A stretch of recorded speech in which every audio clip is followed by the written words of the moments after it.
Okay, she just jumped in the river. Get river patrol started this way. Oh, okay.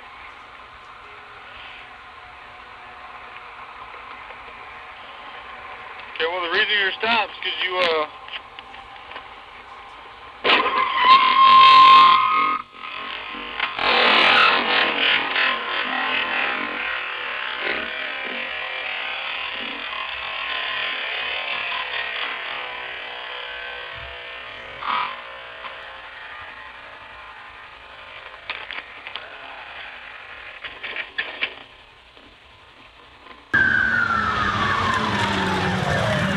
A stolen car flew down a Northeast Portland street with police right behind it this morning. This short chase started when officers tried to pull the car over at Northeast 102nd and Skidmore and stopped when officers used spike strips. The car, its tires shredded, ended up on a curb near a home at Northeast 89th and Halsey. There it was on TV, plain as day. I was like, that is my car. Brooke Shell was watching Good Day Oregon on Fox 12 this morning when she saw video of the chase. She immediately recognized the 1991 Toyota. It was stolen from outside her home early Tuesday morning. I was shaking like a leaf.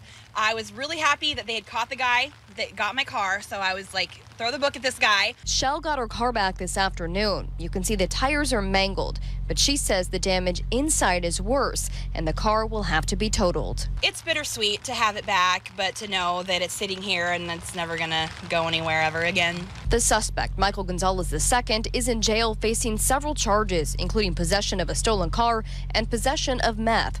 Brooks says he left a backpack full of clothes and a set of military dog tags with someone else's name on the front seat, so she wonders if he has other victims. Hopefully him being off the street is gonna keep drugs off the street and out of my neighborhood. On camera, a dramatic chase and shooting involving state troopers west of Bend. Take a look at this. Drop the gun!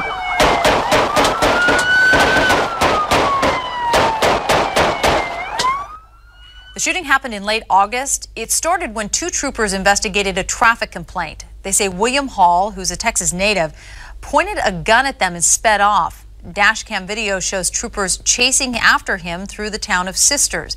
They eventually forced him to stop by using spike strips. When Hall pulled over, troopers told him to drop the gun and then open fire. A few weeks later, the district attorney determined Hall killed himself with a self-inflicted gunshot wound.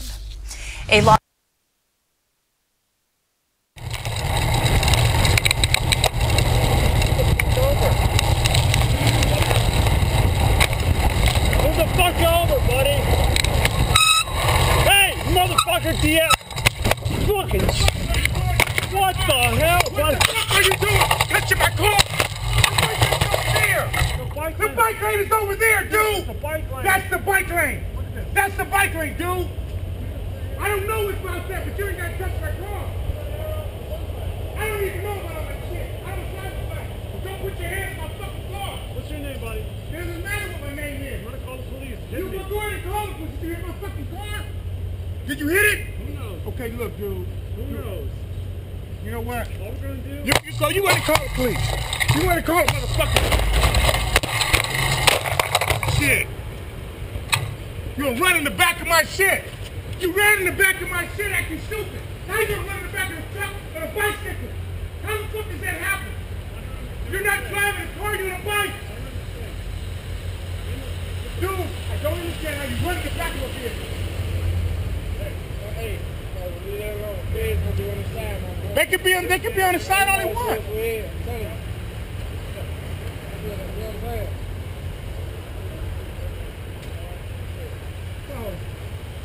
You don't run in the back of nobody's truck, dude. To find out about Portland Police Bureau's airplane program, we took to the skies. Behind the controls, Sergeant Josh Goldschmidt, Chief Pilot for Portland Police. You know, I have a unique job. And I absolutely love it. He took us up in the air to show us the Bureau's bird's eye view of Portland city streets. When something critical happens, somebody calls us and we come out. This is one of two small airplanes owned by the Bureau. They are a vital part of police work. Last year, this Cessna Air 2 assisted on 170 calls, many in the dark of night. Like on the morning of January 23rd. 6 foot, 180 pounds. A police chase ended in Milwaukee when the suspect allegedly fired a gun at officers and then ran into thick blackberry bushes. Even with us talking Clackamas County SWAT officers right up to the suspect within feet, they still couldn't see him. Air 2, he's moving. Air 2. Right towards the Bearcat. This infrared video was taken by Air 2 using a FLIR camera attached to the plane. The neighborhood was on lockdown. The CERT team surrounded the suspect. Go ahead and deploy those bags when you're ready. But with no visibility, Air 2 was essential to the operation. She's talking to us. She's coming out. The suspect eventually surrendered. On that call, what was your altitude?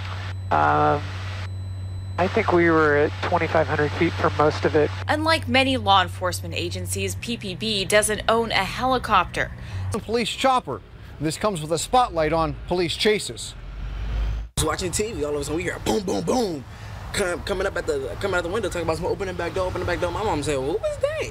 One of them went in the back door, one of them jumped the fence and is going on the other street now, I believe. And I don't know where the third one went. They got the helicopter chopper where y'all can see through our house or something. A police chase and thugs ran into a home, 135th and Miles. The chase had started when a driver in a stolen van wouldn't stop for Cleveland police. Let's go back to the start. You want to back the car off? We're following them. Copy. Back off the chopper, get it.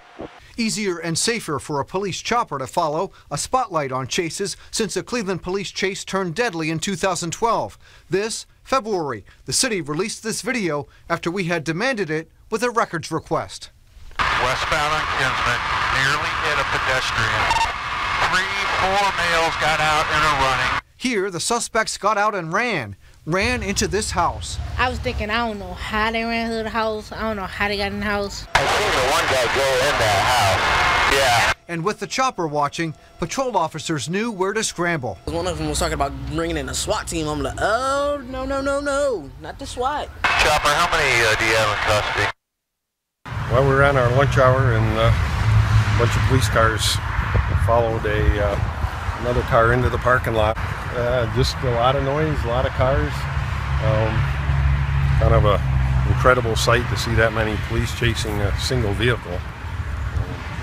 But they did their job and got the guys. It's been a dozen that came into this lot and then surrounded the whole property with, I don't know, there was probably 4 dozen cars. Pursuit, when they got out of the car, they chased them and caught them. I saw 2 of them run and stuff. The third, I don't know if it was a driver or what, but they must have caught him. And more breaking news to tell you about. A CHP pursuit ended in Simi Valley with the driver cuffed and taken into custody. It lasted just over an hour. The CHP says that chase started with a minor violation in Huntington Beach, Orange County. It was about 9:30 tonight. And then the driver made his way up the 405 to the 118. This is where the chase ended safely on surface streets there in Simi Valley. Okay, so westbound. A wild high-speed pursuit at times reaching 120 miles an hour. In South LA, watch how the car narrowly misses a skateboarder. Moments later at the corner of Vermont and Vernon, a woman snatches back a small child entering the crosswalk. This is that very corner. The manager of the liquor store tells me this area usually has a lot of pedestrians and was surprised no one was seriously hurt when the car sped by. The pursuit continued from there. A man pushing a shopping cart and a woman with a baby carriage were also spared. Around 1 o'clock, the driver stops and jumps out and continued running. The woman, now behind the wheel, continued at a high rate of speed. Within minutes, she sideswipes a bus and abandons the car. Oh, hitting cars right there, ramming cars. She takes off running, dropping her cell phone, scaling fences, and running through backyards before being taken into custody. Police eventually caught up with the driver. Sharon McKinnon saw it all go down in her own backyard. He jumped this gate right here, and this is my bedroom window up here. It's about 7, 8 police in my backyard, under my bedroom window, with a guy down on the ground at gunpoint. Sylvia Bermudez also witnessed the takedown. A lot of cops from Chino. They got their guy, you know. I saw a lot in my lifetime, but this is a bit much. The Highway Patrol says a pursuit suspect is dead after setting off a chain reaction crash in Claremont. Investigators say a blue Honda sedan collided with a white Toyota truck before causing a 4-car pileup. The crash happened on the Indian Hills off-ramp off the westbound side of the 10 freeway. Honda exited the off-ramp at a high rate of speed and was involved with the white pickup truck behind me. and that white pickup truck overturned, and one of the parties inside the vehicle being pursued exited the vehicle either purposely or was ejected, and he was crushed by the white truck. It happened just before 5:30 Sunday night. As the pursuit came down the off-ramp, police say the suspect's Honda was going too fast while other cars tried to pull over, but 3 cars were hit. 3 people were transported to the hospital, including a woman in the suspect's Honda. The Montclair Police Department plans to question her once doctors give them the clear to do so. They were just innocent bystanders here at stoplights. This gas station security camera captured flashing police lights by the off-ramp after the deadly crash. The owners here say they were just 15 minutes behind the pursuit tonight, and they're grateful that they were not caught up in it. We were coming from Sam's Club to deliver some merchandise here. So, you know, a few minutes before, or we could have maybe witnessed something. So I'm glad that we did not. We have our little guy with us. I hit, and then just kind of everything went numb for a second, and then I started feeling the pain. 20-year-old Britt Hamilton says he hit his brakes, but it was too late. I had a green light, and you watch it, and you can just see how bad it is. Watching this video released by Excelsior Springs Police, you can see the moment of intense impact. That's Britt's shoe flying off his foot as he flies off his bike. He shows us he's got his shoe back. I only got 1 pair of shoes. Incredibly, he's back on his feet and back to work. My wrist is swollen a little bit, and I got, my lips a little messed up. I got a little knot on my leg. The bike actually looks okay, but Britt says it's pretty messed up. It pushed the gas tank back into the seat right here. In the crash video, you'll also notice Britt's helmet. Always had a helmet. What you can't see in this, Britt's fiance, Brittany, and his 10-month-old baby girl, Peyton, were in the car right behind him. Something I wouldn't ever want to witness again. Seeing this play out, the couple knows it could have been much worse. It's just a scary thought of just knowing that I could have lost him. Yeah, it could have been a lot worse. I'm just glad it turned out the way it did. Reporting for the night team in Excelsior Springs, Jamie Oberg, KCTV 5 News. Caught on camera, 2 different high-speed chases that topped 100 miles per hour. Good afternoon, I'm Ann Holt. And I'm John Dwyer. One of the pursuits involved a Mustang and the other a motorcycle. Both happened yesterday in Murray County. New at 4, News 2's Lori Mitchell has the dramatic new dash cam video that's just been released. Sunday morning on Highway 412, a Ford Mustang driven by a 16-year-old boy is clocked going nearly 90 miles per hour. Authorities with the Murray County Sheriff's Department try to stop him and watch what happens next. The teen accelerates, leading authorities on a dangerous high-speed chase for miles. High speeds, disregard for traffic signals and signs, they all spell disaster. The chase ends with the car crashing into a utility pole. The driver and his young passenger surrender. Come to find out, there was some alcohol involved.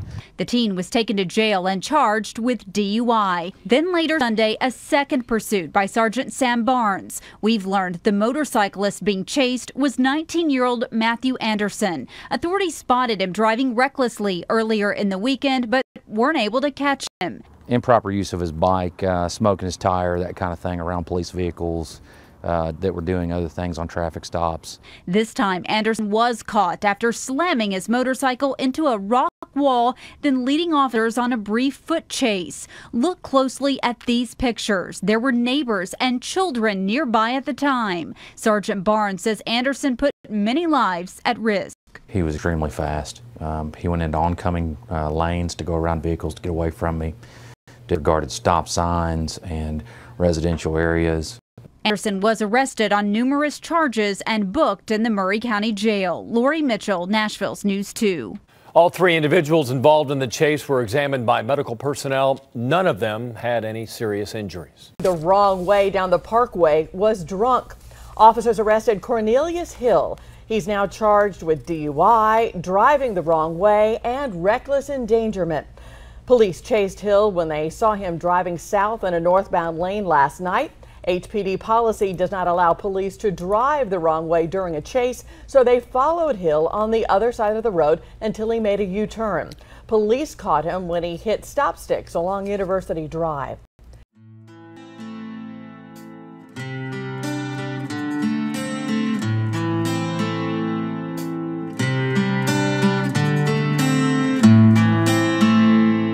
I heard myself today to see if I still feel. I focus on the pain, the only thing that's real. The needle tears a hole, the old familiar sting. Try to kill it all away, but I remember everything.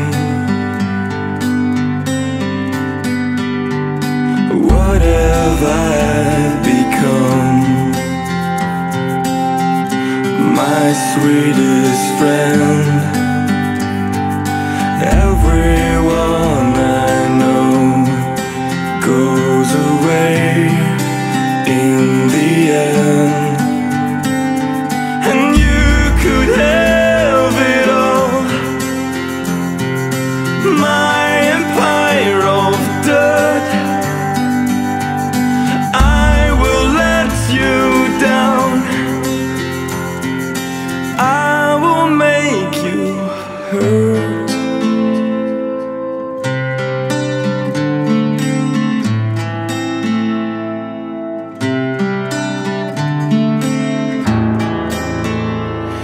I wear this crown of thorns upon my liar's chair, full of broken thoughts I cannot repair. Beneath the stains of time, the feelings disappear.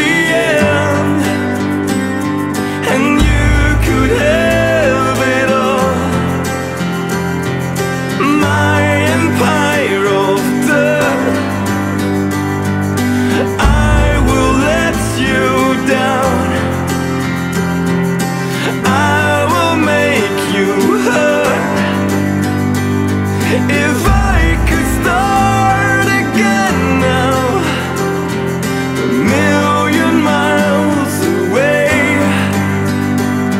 yeah, I would keep myself. I would find a way.